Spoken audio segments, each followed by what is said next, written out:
اب اس حرف کے مخرج کو سمجھنے کی کوشش کیجیے۔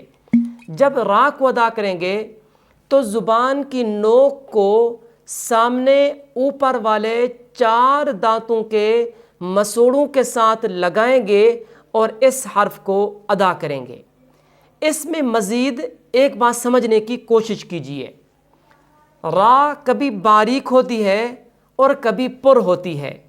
جب را کو پر ادا کریں گے تو اس وقت زبان کی نوک بھی اور زبان کی نوک کے ساتھ جو پشت لسان ہے، یعنی زبان کی پشت کا وہ حصہ جو زبان کی نوک کی طرف ہے، یہ والا حصہ یعنی زبان کے دونوں حصے سامنے والے 4 دانتوں کے مسوڑوں کے ساتھ لگائیں گے تو را مخرج سے بھی ادا ہوگی اور پر بھی ادا ہوگی۔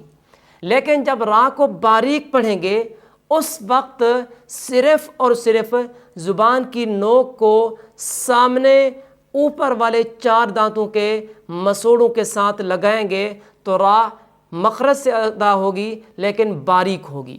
مثال کے طور پر را کو پر پڑھتے ہیں، را کھڑا زبر را، را را را۔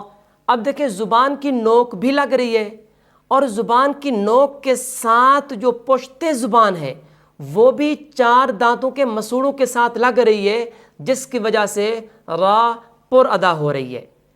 باریک را کی مثال، را کھڑی زیر ری، ری، را کھڑی زیر ری، ری۔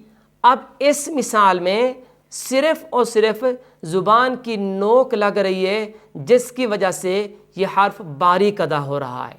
امید ہے آپ نے اس حرف کے مخرج کو سمجھ لیا ہوگا۔